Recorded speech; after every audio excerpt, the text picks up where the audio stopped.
Now students देखिए इस question को हम किस तरीके से हैंडल करेंगे। उसने हमसे बोला है ड्रॉ अ रे diagram when object is placed near a concave mirror at a distance of 1/4 of the radius of curvature of the concave mirror. अब देखिए जरा ध्यान से, उसने हमें ऑब्जेक्ट डिस्टेंस कितना दिया हुआ है, object distance is 1/4 of the radius of a curvature of concave mirror. तो सबसे पहले आप लोग क्या करें, एक कॉनकेव मिरर बनाइए इस तरीके से, देखिए, और सिचुएशन को विजुअलाइज करिए कि चल क्या रहा है।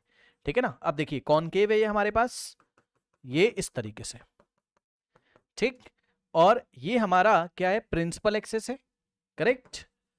और अगर आप देखेंगे तो ये हमारा पोल है, करेक्ट, ये हमारा क्या है, पोल है। ओके स्टूडेंट्स, नाउ अब जरा ध्यान से चेक करिए बच्चों, आपको पता है कि सेंटर ऑफ कर्वेचर कहां होता है, मतलब भाई ये पोल है, यहां कहीं हमारे पास क्या है, फोकस है, और जितना पोल से फोकस तक का डिस्टेंस होता है उतना ही फोकस से लेके सेंटर ऑफ कर्वेचर तक का डिस्टेंस होता है। ये सबको पता होगा, नहीं पता है तो मैं थोड़ा सा बता देता हूं।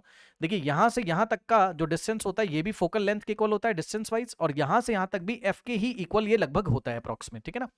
और यहां से यहां तक जो टोटल होता है ये 2f होता है, भाई चेक कर लो, f प्लस f 2f, मतलब ये जो डिस्टेंस है, पहले बेसिक क्लियर कर लीजिए, ये जो डिस्टेंस है ये हमारे पास 2f है, पोल से लेके सेंटर ऑफ कर्वेचर तक, पोल से लेके सेंटर ऑफ कर्वेचर तक डिस्टेंस हमारे पास कितना है, 2f है। इसको ही रेडियस ऑफ कर्वेचर बोलते हैं, मतलब सर इसको ही हम लोग क्या बोलते हैं, रेडियस ऑफ कर्वेचर हम लोग बोलते हैं। यही हमारा क्या है, रेडियस ऑफ कर्वेचर है, करेक्ट। यही डिस्टेंस हमारा क्या है, रेडियस ऑफ कर्वेचर। कहने का मतलब है आर क्या है, रेडियस ऑफ कर्वेचर। तो रेडियस ऑफ कर्वेचर किसके इक्वल होता है बताइए, रेडियस आर का मतलब मैं लिख दे रहा हूं, आर का मतलब क्या हो गया हमारे पास, radius, radius of curvature, radius of curvature, correct, of concave mirror. अब आर की वैल्यू 2f के इक्वल है, 2 times of the focal length, 2f के इक्वल है, करेक्ट, ऐसा हो गया।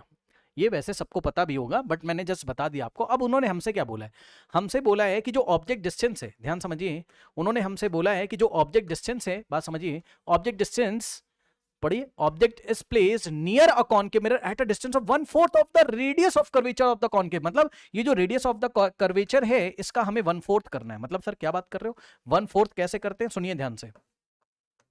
1/4 करते हैं पता है कैसे, 1/4 से मल्टीप्लाई करके या 4 से डिवाइड करके। सुन लो ध्यान से, या तो आप 4 से डिवाइड कर दीजिए, और सुनो, जो आप लेफ्ट हैंड साइड करोगे वही आप राइट हैंड साइड भी करोगे। या तो आप क्या करें, या तो आप बोथ साइड 4 से डिवाइड कर दीजिए, 4 से इधर डिवाइड करो, 4 से इधर, या तो 1/4 से मल्टीप्लाई कर दो, बात तो सेम है ना।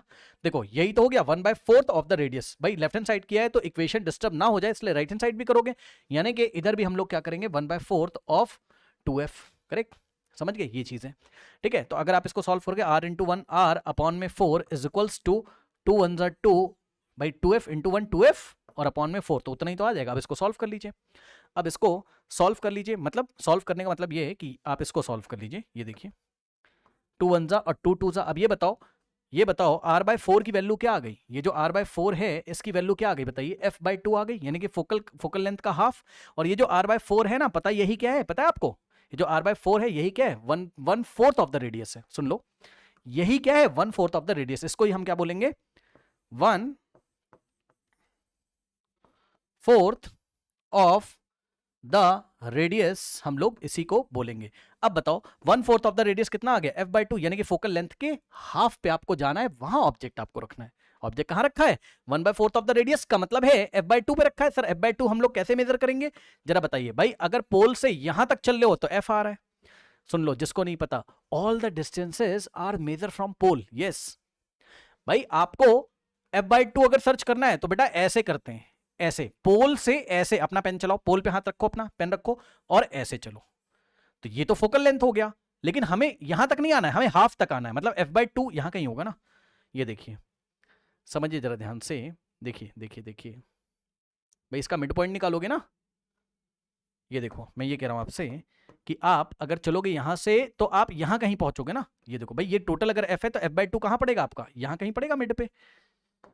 तो ये वाला जो पॉइंट है, ये वाला जो पॉइंट है, यहां ऑब्जेक्ट रखा होगा, क्योंकि यहां से यहां तक का डिस्टेंस कितना है, f बाय 2 है। ध्यान से सुनिएगा, और जो f बाय 2 है ना, जो f बाय 2 है ना, वही r बाय 4 है, का मतलब है वही 1/4 ऑफ द रेडियस है। यानी कि यही क्या है, r बाय 4 भी है। मैं लिख देता हूं यहां, r बाय 4 भी क्या है, 1/4 of the radius. r by 4 का मतलब 1/4 ऑफ द रेडियस भी यही है। यानी कि ऑब्जेक्ट पकड़ में आया, कहां रखा हुआ है बताइए। ऑब्जेक्ट को मैं लाइट ब्लू कलर से दिखा रहा हूं, ऑब्जेक्ट यहां कहीं रखा है। अब बताओ ये डायग्राम आप नहीं बना पाओगे, बताओ अब पोजीशन आपको ऑब्जेक्ट की पता चल गई, कहां है बताओ, पोल और फोकस के बीच में। पोल और फोकस के बीच में ऑब्जेक्ट है। अब बताओ, object is between pole and focus अगर होता है तो हमारी इमेज कहां बनती है बताइए? बिहाइंड द मिरर बनती है, वर्चुअल, इरेक्ट एंड मैग्नीफाइड बनती है। अब बस ये तो हमने एक रफ स्केच बनाया, अब मैं आपको रियल बना के दिखाता हूं कि भैया चल क्या रहा है। ये देखो चल ये रहा है, जो कि आप लोगों को अब पता ही हो गया होगा कि सिचुएशन आपको पता चल गई कि पोल और फोकस के बीच में ऑब्जेक्ट प्लेस किया है। तो ये कौन सा केस हो जाएगा? मेकअप मैन मिरर वाला केस हो जाएगा कि जब हम लोग, या शेविंग मिरर वाला केस हो गया, भाई शेविंग करते हैं तो फेस हमारा बड़ा दिखाई पड़ना चाहिए, तो कॉनकेव का यूज कर लीजिए, है ना। या मेकअप करने के लिए कॉनकेव का यूज कर लीजिए, जहां पर हमारा फेस कहां होता है? हमारा फेस होता है पोल और फोकस के बीच में, कहीं बीच का मतलब एग्जैक्टली मिड में नहीं, ये क्वेश्चन मिड वाला है, वो अलग बात है, ठीक है। कहीं पर भी आए अगर पोल और फोकस के बीच में ऑब्जेक्ट, तो हमारी virtual, erect and magnified image बनती बिहाइंड द मिरर। ओके, तो ये देखिए इस तरीके से अब हम लोग इसका रे डायग्राम कर लेंगे, जो कि आप लोग को पता भी होगा, आप लोगों को पता भी होगा। एक सेकंड भाई, अरे भाई ये इसको जाना ही है क्या? साथ में आजा भाई। ठीक है, देखो जरा ध्यान से, यहाँ पर ये हो गया हमारा क्या? पोल, ठीक है ना, और ये हो गया हमारा क्या? फोकस मान लो, ठीक है, और ये हो गया हमारे पास सेंटर ऑफ कर्वेचर, करेक्ट।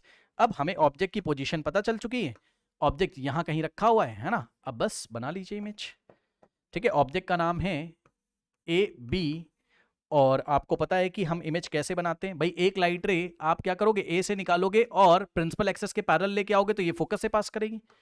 ये देखिए, ये इस तरीके से ये लाइट रे फोकस से पास करेगी, करेक्ट, आफ्टर द रिफ्लेक्शन। और दूसरी लाइट रे हम लोग सेंटर ऑफ कर्वेचर के निशाने से, लाने को आप कहीं पे भी ला सकते हो, बट हमारी जो एनसीईआरटी में आप कहीं पे भी इस चांद में आप पढ़ोगे तो सेंटर ऑफ कर्वेचर के निशाने से दूसरी लाइट रे आप लेके आओगे।